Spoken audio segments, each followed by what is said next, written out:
ഞാനിന്ന് പറയുവാൻ പോകുന്നത് അസാധാരണമായ ഒരു കഥയാണ്. ജോണി എറിക്സൺ ടാഡയെക്കുറിച്ച് നിങ്ങൾ കേട്ടിട്ടുണ്ടോ? 17 വയസ്സുള്ള, ജീവിതത്തെക്കുറിച്ച് വർണ്ണാഭമായ സ്വപ്നങ്ങൾ കണ്ടു തുടങ്ങിയ ഒരു പെൺകുട്ടി.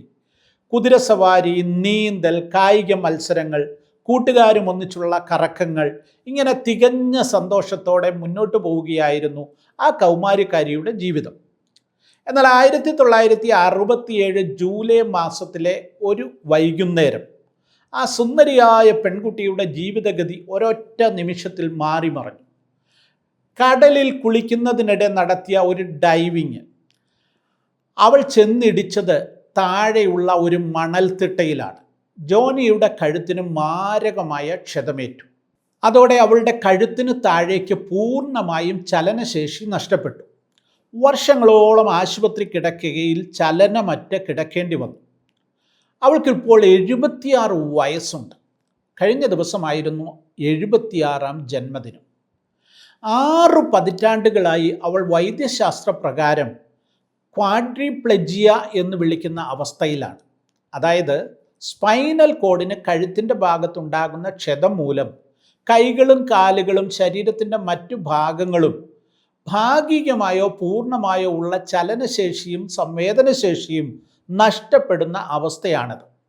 ചുരുക്കി പറഞ്ഞാൽ കഴുത്തിന് താഴേക്ക് പൂർണ്ണമായും ചലനശേഷിയില്ലാത്ത അവസ്ഥ. ആ കിടപ്പിൽ കിടന്നുകൊണ്ട് അവൾ ഒരു അത്ഭുതമായി മാറി. അതാണ് കഥ. ആദ്യം പല്ലുകൊണ്ട് കടിച്ചു പിടിക്കുന്ന ബ്രഷ് ഉപയോഗിച്ച് മനോഹരമായ ചിത്രങ്ങൾ വരയ്ക്കുന്ന കലാകാരിയായി അവൾ മാറി. പിന്നെ ലോകപ്രശസ്തയായ മോട്ടിവേഷണൽ പ്രഭാഷകയായി. ഒപ്പം 50ഓളം ബെസ്റ്റ് സെല്ലർ പുസ്തകങ്ങളുടെ രചയിതാവായി മാറി. ലോകമെമ്പാടുമുള്ള 2,70,000-ലധികം അംഗപരിമിതർക്ക് വീൽ ചെയറുകൾ സൗജന്യമായി നൽകിയ ജോണി ആൻഡ് ഫ്രണ്ട്സ് എന്ന ചാരിറ്റി സംഘടനയുടെ അമരക്കാരിയാണ് അവൾ. ഒരു പൂർണ്ണ ആരോഗ്യമുള്ള വ്യക്തിക്ക് പോലും കയ്യെത്തിപ്പിടിക്കാനാവാത്ത ഒട്ടനവധി അതുല്യമായ നേട്ടങ്ങൾ. അതെ, ജോണി എറിക്സൺ ടാഡ ഇന്നും ജീവിക്കുന്ന അത്ഭുതമാണ്. ജോണിയുടെ 76ാം ജന്മദിനത്തോടനുബന്ധിച്ച് പ്രശസ്ത ക്രൈസ്തവ എഴുത്തുകാരൻ doctor Marvin Olasky Joni Eareckson ടാഡയെ ഇൻ്റർവ്യൂ ചെയ്തു.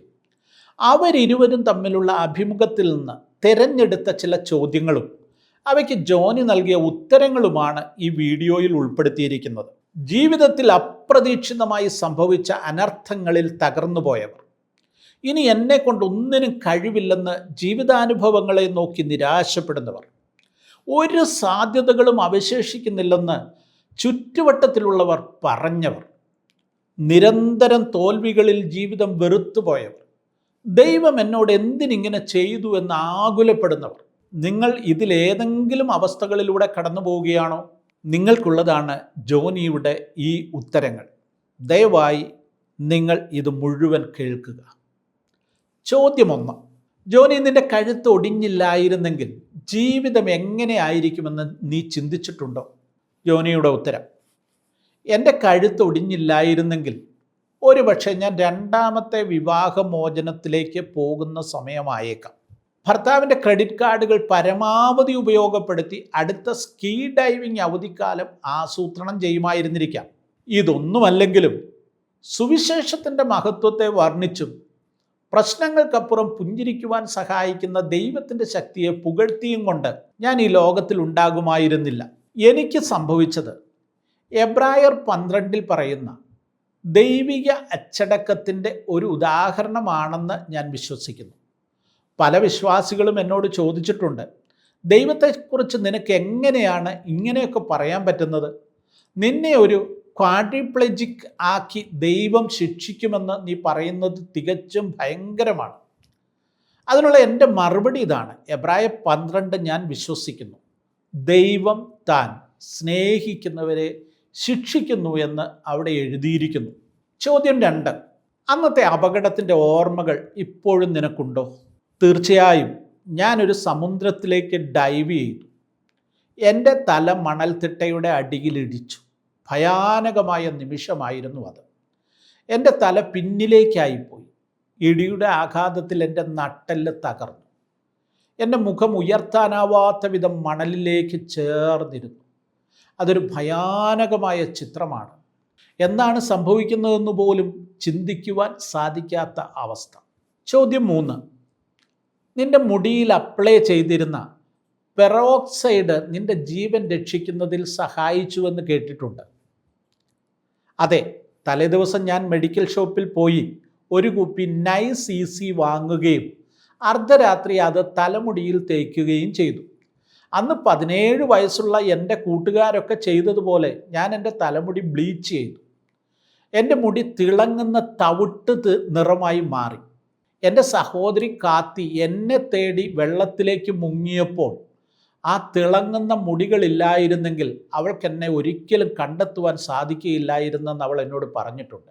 കാരണം ആ വെള്ളം അത്രയധികം ഇരുണ്ടതായിരുന്നു. ഞാൻ പെറോക്സൈഡ് പുരട്ടിയത് എൻ്റെ ജീവിതത്തിൽ ഒരു അനുഗ്രഹമായി മാറി. നമ്മൾ ആകസ്മികമായി ചെയ്യുന്ന പല കാര്യങ്ങളും ദൈവം മുന്നമേ ഒരുക്കിയ പദ്ധതിയുടെ ഭാഗമാണെന്ന് ഞാൻ കരുതുന്നു. ചോദ്യം 4. നീ ആശുപത്രിയിലായിരുന്നപ്പോൾ നിനക്ക് ദൈവത്തിൽ വിശ്വാസമുണ്ടായിരുന്നോ? ജോനിയുടെ ഉത്തരം: 14 വയസ്സുള്ളപ്പോൾ ഞാൻ എൻ്റെ രക്ഷകനായി യേശുവിനെ സ്വീകരിച്ചിരുന്നു. പക്ഷെ ക്രിസ്തീയ ജീവിതവും മഹത്വപൂർണമായ അമേരിക്കൻ സ്വപ്നങ്ങളും തമ്മിൽ എപ്പോഴും കൂടിക്കുഴഞ്ഞു പോയിരുന്നു. ഞാനൊരു ക്രിസ്ത്യാനിയായിരുന്നു എന്നുള്ളത് സത്യമാണ്. ശരീരഭാരം കുറയ്ക്കുക, സ്കൂളിൽ ഉയർന്ന ഗ്രേഡുകൾ നേടുക, ഹോക്കി ടീമിൻ്റെ ക്യാപ്റ്റനാകുക, കോളേജിൽ പോകുക, പ്രതിവർഷം ഒരു $2.5 ലക്ഷം സമ്പാദിക്കുന്ന ഒരടിപൊളി ചെറുപ്പക്കാരനെ വിവാഹം കഴിക്കുക, ഇതൊക്കെയായിരുന്നു എൻ്റെ സ്വപ്നങ്ങൾ. സത്യത്തിൽ ഇതെല്ലാം എന്നെ മാത്രം കേന്ദ്രീകരിച്ചുള്ള കാര്യങ്ങളായിരുന്നു. ഞാൻ യേശുവിനെ സ്വീകരിച്ചതുകൊണ്ട് ഞാൻ ദൈവത്തിന് വലിയൊരു ഉപകാരം ചെയ്തു എന്നുള്ള നിലയിലാണ് ഞാൻ എൻ്റെ ജീവിതം മുന്നോട്ട് കൊണ്ടുപോയിരുന്നത്. കുറച്ചുകൂടെ തുറന്നു പറഞ്ഞാൽ, അക്കാലത്ത് ഞാൻ ചില അധാർമികമായ ദൈവഹിതമല്ലാത്ത തെരഞ്ഞെടുപ്പുകൾ നടത്തിയിരുന്നു. എനിക്കൊരു ബോയ് ഫ്രണ്ട് ഉണ്ടായിരുന്നു. ഞങ്ങൾ ഒരുമിച്ച് തെറ്റായ ചില കാര്യങ്ങൾ ചെയ്യാൻ ആരംഭിച്ചിരുന്നു. ചോദ്യം 5. ആ സമയത്ത് നിനക്കതൊക്കെ തെറ്റാണെന്ന് തോന്നിയോ? 1967 ഏപ്രിൽ മാസത്തിലെ ഒരു വെള്ളിയാഴ്ച രാത്രി ഞാൻ എൻ്റെ ബോയ് ഫ്രണ്ടിനോടൊപ്പം സുദീർഘമായ ഒരു ഡേറ്റിംഗ് കഴിഞ്ഞ് എൻ്റെ വീട്ടിലെത്തിയപ്പോൾ 2 മണി കഴിഞ്ഞു. ആ രാത്രിയിൽ തലമണയിൽ കെട്ടിപ്പിടിച്ച് ഞാൻ കരഞ്ഞു. എനിക്ക് വല്ലാത്ത കുറ്റബോധം തോന്നി. എന്നിട്ട് ഞാൻ ഇപ്രകാരം പ്രാർത്ഥിച്ചു: ഓ ദൈവമേ, ഞാൻ അങ്ങയെ ലജ്ജിപ്പിക്കുകയാണ്. ഞാനൊരു ക്രിസ്ത്യാനിയാണെന്ന് പറയുന്നതിലൂടെ ഞാൻ അങ്ങയുടെ നാമത്തിന് കളങ്കം വരുത്തുകയാണ്. ഞാനൊരു കപടനാട്യക്കാരിയാണ്. എനിക്കിങ്ങനെ ജീവിക്കാൻ താല്പര്യമില്ല. അങ്ങ് എൻ്റെ ജീവിതമൊന്ന് മാറ്റിമറിക്കണമേ. ഞാനത് ആഗ്രഹിക്കുന്നു. എനിക്ക് അത് സ്വയം ചെയ്യാൻ കഴിവില്ല. ദയവായി എൻ്റെ ജീവിതത്തിൽ എന്നെ നേരായ പാതയിലേക്കൊന്ന് നയിക്കണമേ. എൻ്റെ ജീവിതത്തിൽ ക്രിസ്തീയ വിശ്വാസത്തെ അപമാനിക്കുന്ന ഒന്നും എനിക്ക് വേണ്ട. എനിക്ക് അങ്ങയെ മഹത്വപ്പെടുത്തണം. ഇതായിരുന്നു എൻ്റെ പ്രാർത്ഥന. ഈ പ്രാർത്ഥനയ്ക്ക് ഏകദേശം 3 മാസങ്ങൾക്ക് ശേഷമാണ് എനിക്ക് ഡൈവിങ്ങിനിടെ അപകടമുണ്ടായത്. ആശുപത്രിയിൽ വെച്ച് ഞാൻ ഇപ്രകാരം ചിന്തിച്ചു: ദൈവമേ, അങ്ങ് എൻ്റെ ആ പ്രാർത്ഥനയെ ഇത്ര ഗൗരവമായി എടുത്തോ? ദൈവമേ, ഞാൻ അനുസരണക്കേട് കാണിച്ചു എന്നുള്ളത് സത്യമാണ്. പക്ഷെ ഞാൻ അങ്ങയുടെ മക്കളിൽ ഒരാളാണ്. സ്വന്തം മകളോട് ഇത്ര പരുഷമായി പെരുമാറുവാൻ ഒരു പിതാവെന്നുള്ള നിലയിൽ അങ്ങയ്ക്ക് എങ്ങനെ സാധിക്കും? അങ്ങയോടൊപ്പം കൂടുതൽ അടുത്ത് നടക്കാനുള്ള എൻ്റെ പ്രാർത്ഥനയ്ക്ക് അങ്ങ് ഇങ്ങനെയൊരു ഉത്തരം നൽകുന്നതാണോ അങ്ങയുടെ രീതി? ഇനി ഒരിക്കലും ഞാൻ നിന്നെ വിശ്വസിക്കുകയില്ല. ഞാൻ യേശുവിനോട് തുറന്നു പറഞ്ഞു. ചോദ്യം 6. ആശുപത്രി കിടക്കയിൽ നീ ജീവിതം അവസാനിപ്പിക്കുന്നതിനെക്കുറിച്ച് എപ്പോഴെങ്കിലും ചിന്തിച്ചിരുന്നോ? ജോനിയുടെ ഉത്തരം: എൻ്റെ ജീവിതകാലം മുഴുവൻ ശരീരം തളർന്ന് കിടപ്പിലായി പോകുമെന്ന അറിവെന്നെ വല്ലാതെ അലട്ടി. ഞാൻ കിടക്കയിൽ തല എനിക്ക് കഴിയാവുന്നത്ര ശക്തമായി അങ്ങോട്ടും ഇങ്ങോട്ടും ചലിപ്പിക്കുമായിരുന്നു. അങ്ങനെ ചെയ്യുമ്പോൾ ഒരുപക്ഷെ എൻ്റെ കഴുത്തൊടിഞ്ഞ് ഞാൻ ബോധരഹിതയായി പോകുകയും അങ്ങനെ മരണം സംഭവിക്കുകയും ചെയ്യുമെന്ന് ഞാൻ പ്രതീക്ഷിച്ചു. സത്യത്തിൽ സ്വയം മരിക്കുവാൻ പോലും സാധിക്കാത്ത ഒരു ദയനീയ അവസ്ഥയായിരുന്നു എൻ്റേത്. പിന്നീട് ഒരു വീൽ ചെയറിൽ ഇരിക്കാൻ എനിക്ക് ശക്തി ഉണ്ടാകുമ്പോൾ, ഉയർന്ന ഒരു സ്ഥലത്തെത്തുമ്പോൾ വീൽ ചെയർ സ്വയം മരിച്ച് എന്നെ തന്നെ കൊല്ലണമെന്ന് ഞാൻ ആഗ്രഹിച്ചു. പക്ഷെ അവർ എനിക്ക് മോട്ടോർ ഘടിപ്പിച്ച ഒരു വീൽ ചെയർ തരുമെന്ന് ഞാൻ പ്രതീക്ഷിച്ചുകൊണ്ടേയിരുന്നു. ആ അവസ്ഥയിലൂടെ കടന്നു പോകുന്ന ഒരാൾക്ക് അങ്ങനെയൊക്കെ ചിന്തിക്കുവാൻ സാധിക്കുകയുള്ളൂ. ഭാഗ്യവശാൽ എനിക്ക് വേണ്ടി നിരന്തരം പ്രാർത്ഥിക്കുന്ന ഒരു കൂട്ടം ക്രിസ്തീയ സുഹൃത്തുക്കൾ എനിക്കുണ്ടായിരുന്നു. ആ പ്രാർത്ഥനകളാണ് എന്നെ ആത്മഹത്യയിൽ നിന്ന് തടഞ്ഞതെന്ന് ഞാൻ വിശ്വസിക്കുന്നു. ഒടുവിൽ ദൈവം ആ പ്രാർത്ഥനകൾ ഉപയോഗിച്ച് എൻ്റെ നിരാശയെ ദൈവത്തിലേക്ക് വഴിതിരിച്ചു വിട്ടു. അത് സങ്കീർത്തനങ്ങൾ 42:11 നാം വായിക്കുന്നത് പോലെ, എൻ്റെ ആത്മാവെ നീ വിഷാദിച്ചുള്ളിൽ ഞരങ്ങുന്നതെന്ത്? ദൈവത്തിൽ പ്രത്യാശ വയ്ക്കുക, അവൻ എൻ്റെ മുഖപ്രകാശ രക്ഷയും എൻ്റെ ദൈവവുമാകുന്നു എന്നിങ്ങനെ ഞാൻ ഇനിയും അവനെ സ്തുതിക്കും. ഞാൻ ഈ വാക്യം മനഃപ്പാഠമാക്കി.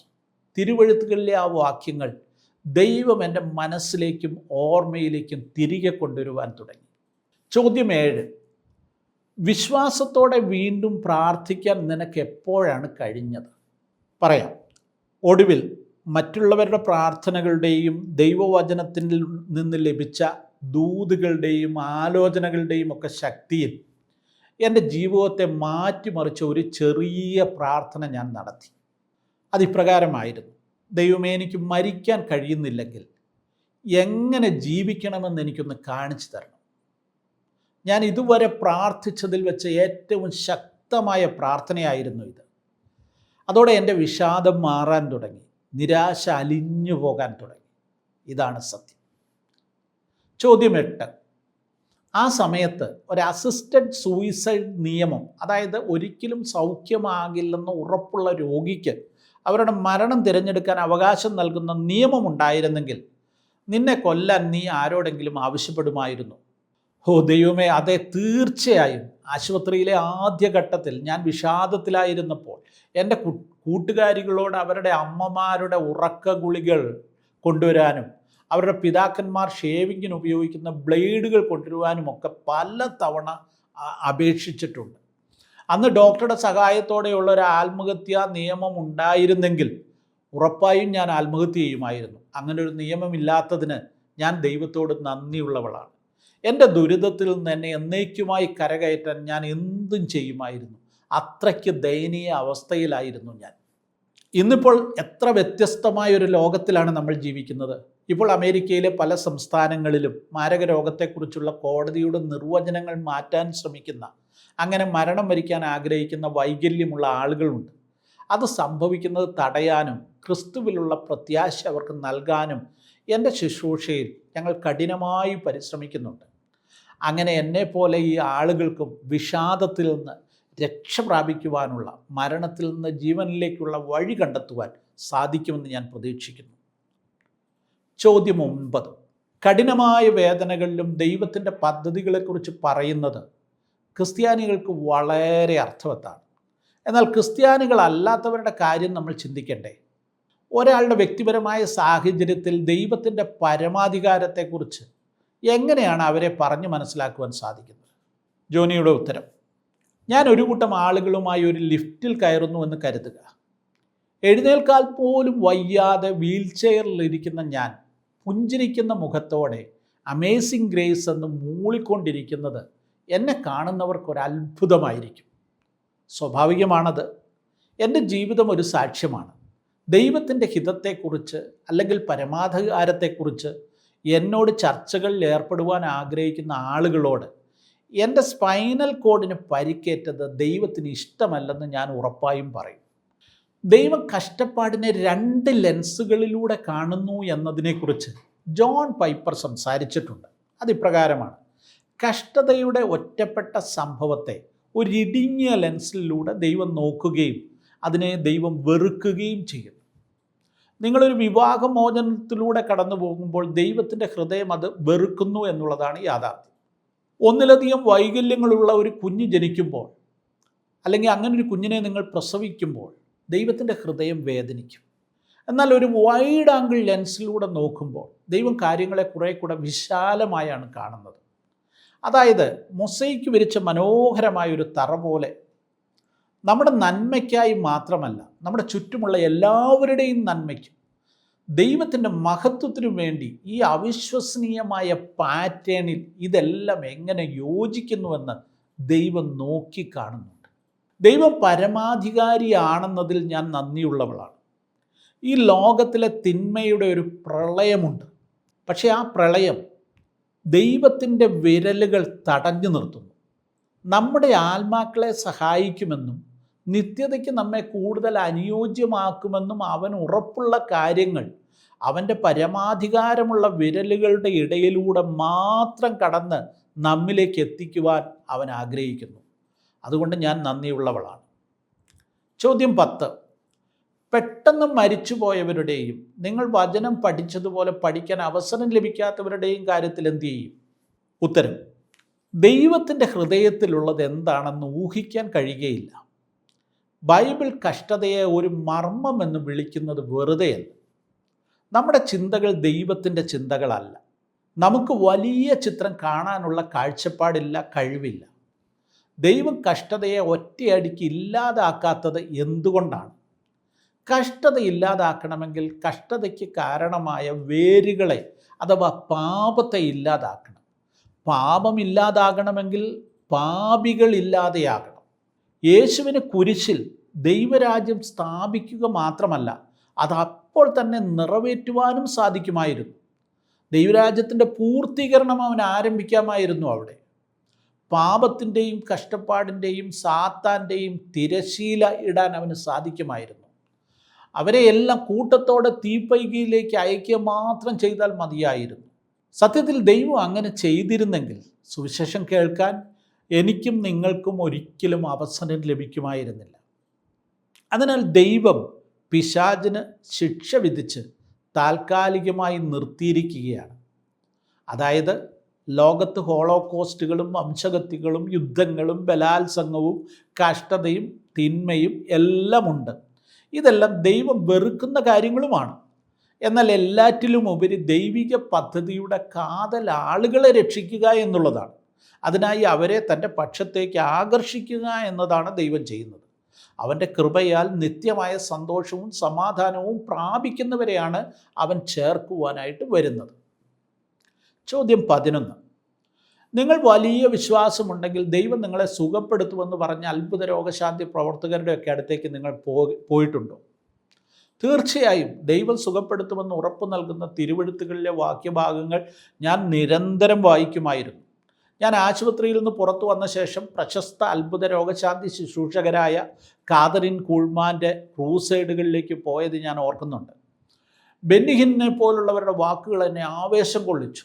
ദൈവത്തിൻ്റെ രോഗശാന്തിയുടെ ആത്മാവ് വീൽ ചെയർ നിരത്തിയിട്ടിരിക്കുന്ന ഏരിയയിലേക്ക് ഇപ്പോഴെത്തുമെന്നും എഴുന്നേൽക്കാൻ പോലും വയ്യാത്ത ഞങ്ങൾ പെട്ടെന്ന് വീൽ ചെയറുകളിൽ നിന്ന് ചാടി എഴുന്നേൽക്കുമെന്നും ഞാൻ പ്രതീക്ഷിച്ചു. പക്ഷേ ഒന്നും സംഭവിച്ചില്ല. അവിടെ ക്രച്ചസിലും വോക്കറുകളിലും വീൽ ചെയറുകളിലും പ്രതീക്ഷയോടെ ഇരിക്കുന്ന ആളുകളുടെ നീണ്ട നിര ഞാൻ കണ്ടു. മുകളിലേക്കും താഴേക്കും ഞാൻ നോക്കി. അപ്പോൾ എനിക്ക് തോന്നി ഇതിലെന്തോ ഒരു കുഴപ്പമുണ്ട്. ദൈവവചനത്തിലേക്ക് ഞാൻ ആഴത്തിൽ നോക്കാൻ ഇവരാരും എന്നോട് പറഞ്ഞില്ല, എന്നെ ഉപദേശിച്ചില്ല. അത്ഭുത സൗഖ്യം എല്ലാവരും വാഗ്ദാനം ചെയ്തു. അവർ ആളുകളെ അത് വിശ്വസിപ്പിച്ചു. ഞാൻ എൻ്റെ കൂട്ടുകാരികളെ വിളിച്ച് അവർ പറഞ്ഞതുപോലെ വിശ്വാസത്തിൻ്റെ വാക്കുകളൊക്കെ വിളിച്ചു പറഞ്ഞു. അടുത്ത തവണ നിങ്ങൾ എന്നെ കാണാൻ വരുമ്പോൾ ഞാൻ നിങ്ങളുടെ മുൻപിലൂടെ ഓടും, ദൈവം എന്നെ സുഖപ്പെടുത്തും എന്നൊക്കെയാണ് ഞാൻ പറഞ്ഞത്. അതെല്ലാം വിശ്വാസത്തിൻ്റെ വാക്കുകളുമായിരുന്നു. പക്ഷേ എൻ്റെ ജീവിതത്തിൽ ഒന്നും സംഭവിച്ചില്ല. ഒടുവിൽ ഞാൻ ദൈവവചനത്തിലേക്ക് മടങ്ങി. ഞാൻ മുമ്പ് കണ്ടിട്ടില്ലാത്ത കാര്യങ്ങൾ അവിടെ കാണാൻ തുടങ്ങി. മത്തായിയുടെ സുവിശേഷത്തിൽ യേശു പറഞ്ഞ ഒരു ഭാഗം ഞാൻ ഓർപ്പിക്കാം. നിങ്ങളുടെ കണ്ണ് നിങ്ങളെ പാപത്തിലേക്ക് നയിച്ചാൽ അത് പറിച്ചെടുത്ത് കളയുക. നിങ്ങളുടെ കൈ പാപം ചെയ്താൽ അത് വെട്ടിക്കളയുക. നരകത്തിൽ പ്രവേശിക്കുന്നതിനേക്കാൾ നിങ്ങൾ അംഗവൈകല്യമുള്ളവരായി ജീവിതത്തിലേക്ക് പോകുന്നതാണ് നല്ലത്. തിരുവെഴുത്തിൻ്റെ ആ ചെറിയ ഭാഗം ദൈവത്തിൻ്റെ മുൻഗണനകളെക്കുറിച്ച് എനിക്ക് സൂചന നൽകി. ആത്മീയ ആരോഗ്യവും ക്ഷേമവുമാണ് പരമപ്രധാനമെങ്കിൽ ദൈവം നമ്മെ ചിലപ്പോൾ അംഗവൈകല്യമുള്ളവരായി ജീവിതത്തിലൂടെ കടന്നു പോകുവാൻ അനുവദിക്കും. അതാണ് അവൻ അന്വേഷിക്കുന്ന ആഴമേറിയ രോഗശാന്തി.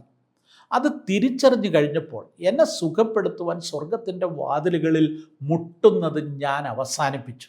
ഞാൻ അവൻ്റെ വചനത്തിന് കീഴടങ്ങുവാൻ തീരുമാനിച്ചു. ചോദ്യം 12. നിങ്ങൾ ആശുപത്രിയിലായിരുന്നപ്പോൾ നല്ല ഉദ്ദേശത്തോടെ ആളുകൾ നടത്തിയ ചില അഭിപ്രായങ്ങൾ നിങ്ങളെ വളരെയധികം അലോസരപ്പെടുത്തിയിട്ടുണ്ടെന്ന് ഞാൻ ചിന്തിക്കുന്നു. ശരിയാണ്. എൻ്റെ പ്രായത്തിലുള്ള നിരവധി നല്ല സുഹൃത്തുക്കൾ നിരന്തരം എന്നെ സന്ദർശിക്കുമായിരുന്നു. അവരിൽ പലരും എനിക്ക് നല്ല കുറേ കാര്യങ്ങൾ പറഞ്ഞു തന്നിട്ടുമുണ്ട്. അവരെല്ലാം ഉദ്ദേശിച്ചത് എന്നെ എങ്ങനെയെങ്കിലും ഒന്ന് കംഫർട്ട് ചെയ്യാനാണ്.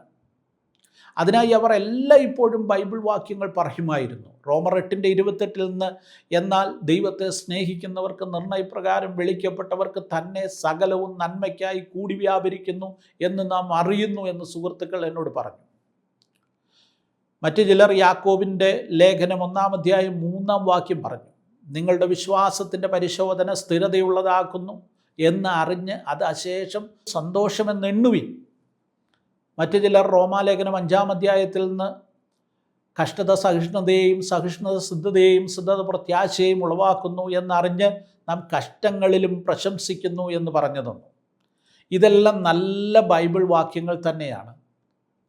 നമുക്ക് സംഭവിച്ചതിൻ്റെ വേദപുസ്തകാടിസ്ഥാനത്തിലുള്ള ഉത്തരങ്ങളും ഇതിലൊക്കെ ഉണ്ടായേക്കാം. പക്ഷെ നിങ്ങളുടെ ഹൃദയം ഒരു സ്പോഞ്ച് പോലെ ഞെരിഞ്ഞമരുമ്പോൾ, നിങ്ങൾ വേദന കൊണ്ട് പുളയുമ്പോൾ, ഈ വാക്യങ്ങളൊക്കെ മുറിവിൽ ഉപ്പു തേക്കുന്നത്രയും ഭീകരമായി മാറും. ആളുകൾ വലിയ ആഘാതത്തിലൂടെയും വലിയ ദുഃഖത്തിലൂടെയും കടന്നു പോകുമ്പോൾ അവർക്ക് ഉത്തരങ്ങളല്ല ആവശ്യമായിരിക്കുന്നത്. പകരം ഒരു തലോടലോ ഒരു പുഞ്ചിരിയോ ഒരു ചേർത്ത് പിടിക്കലോ ആണ് ആ അവസ്ഥയിലുള്ളവർക്ക് വേണ്ടത്. ഞാനൊരു കൊച്ചു പെൺകുട്ടിയായിരിക്കുമ്പോൾ കുത്തനെയുള്ള ഒരു കുന്നിൻ മുകളിലൂടെ എൻ്റെ സൈക്കിൾ ഓടിച്ചത് ഞാൻ ഓർക്കുന്നു. ഞാൻ വലതുവശത്തേക്ക് തിരിച്ചപ്പോൾ എൻ്റെ ചക്രങ്ങൾ ചരലിൽ തെന്നി മാറി. ഞാൻ നിലത്തേക്ക് വീണു. എൻ്റെ കാൽമുട്ട് പൊട്ടി ചോര ഒഴുകുവാൻ തുടങ്ങി. ഞാൻ അലറി കരയുകയാണ്. കരച്ചിൽ കേട്ട് എൻ്റെ ഡാഡി ഓടി വന്നു. അദ്ദേഹം വളരെ ശാന്തനായി എന്നോട് പറയുകയാണ്, ശരി മോളെ, നീ അടുത്ത തവണ സൈക്കിളുമായി കുന്നിറങ്ങുമ്പോൾ കുത്തനെയുള്ള വഴിയിൽ നന്നായി ശ്രദ്ധിക്കണം. വഴിയിൽ ചരലുണ്ടോ എന്ന് നോക്കണം.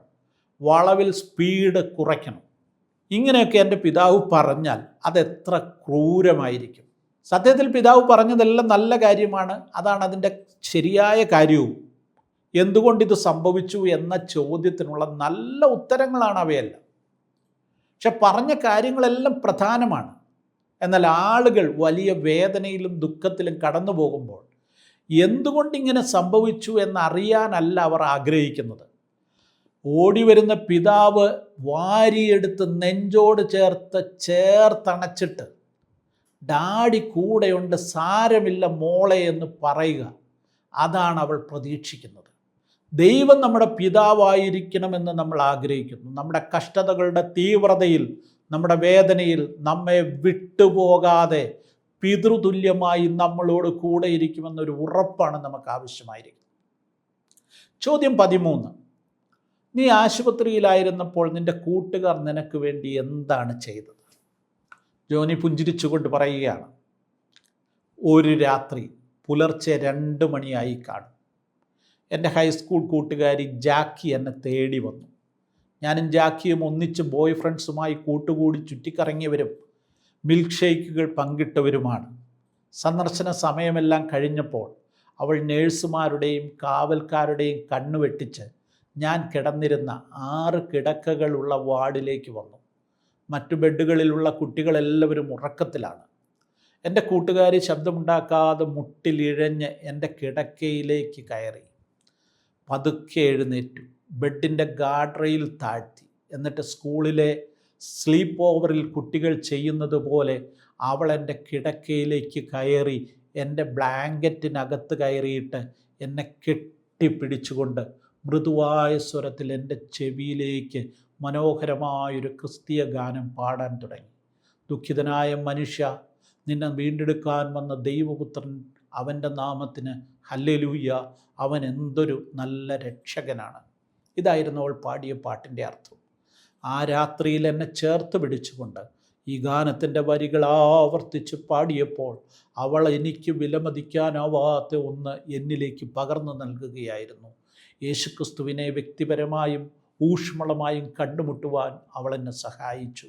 വേദനിക്കുന്നവരുടെ ഹൃദയങ്ങളെ സുഖപ്പെടുത്തുന്നതിനും അവരിലേക്ക് അടുക്കുന്നതിനും അവരുടെ ആത്മീയ സിരകളിൽ ജീവൻ, പ്രത്യാശ, രോഗശാന്തി, ആരോഗ്യം എന്നിവ നിറയ്ക്കുന്നതിനും ക്രിസ്തുവിൻ്റെ ശരീരം എത്ര വിലപ്പെട്ടതാണ്. ജാക്കി ആ രാത്രിയിൽ എനിക്ക് തന്നതാണ്.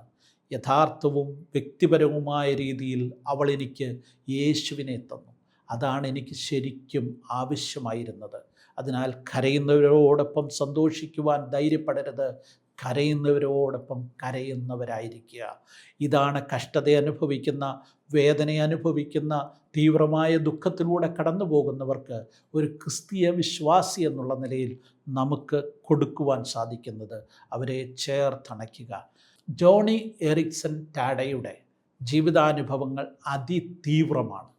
ആ ജീവിതാനുഭവങ്ങൾ ഇന്ന് ലോകമെങ്ങും ലക്ഷക്കണക്കിന് ആളുകളെ പ്രത്യാശയിലേക്കും വിശ്വാസത്തിലേക്കും മരണത്തിൽ നിന്ന് ജീവനിലേക്കും നയിച്ചുകൊണ്ടിരിക്കുന്നു. നമ്മുടെ ജീവിതം, ദൈവം നമുക്ക് നൽകിയ ആയുസ്സ്, അവൻ നമുക്ക് നൽകിയ ആരോഗ്യം, അതൊക്കെ ദൈവകരങ്ങളിലേക്ക് നമുക്ക് സമർപ്പിക്കാം. ദൈവത്തിൻ്റെ ഹിതത്തിനനുസരിച്ച്, ദൈവത്തിൻ്റെ ഇഷ്ടത്തിനനുസരിച്ച് നമ്മളെ രൂപപ്പെടുത്തുവാൻ ദൈവകരങ്ങളിലേക്ക് ഏൽപ്പിച്ചു കൊടുക്കുമ്പോൾ അനേകരുടെ ജീവിതത്തിന് ആശ്വാസവും പ്രത്യാശയും പകരുവാൻ ദൈവം നമ്മെ ഓരോരുത്തരെയും സഹായിക്കും. ഈ വീഡിയോ നിങ്ങൾക്ക് ഇഷ്ടമായെങ്കിൽ നിങ്ങളുടെ സ്നേഹിതർക്കിത് ഷെയർ ചെയ്ത് കൊടുക്കുക. ഒപ്പം ഒരു കാര്യം കൂടെ ഓർപ്പിക്കട്ടെ, കഷ്ടതയിലോ വേദനയിലോ ദുരിതത്തിലോ രോഗത്തിലോ നിരാശയിലോ ഒക്കെ ആയിരിക്കുന്ന ആരെങ്കിലും നിങ്ങളുടെ അറിവിലുണ്ടെങ്കിൽ അവർക്ക് കൂടെ ഈ വീഡിയോ അയച്ചു കൊടുക്കുക. ദൈവം നമ്മെ എല്ലാവരെയും സഹായിക്കും.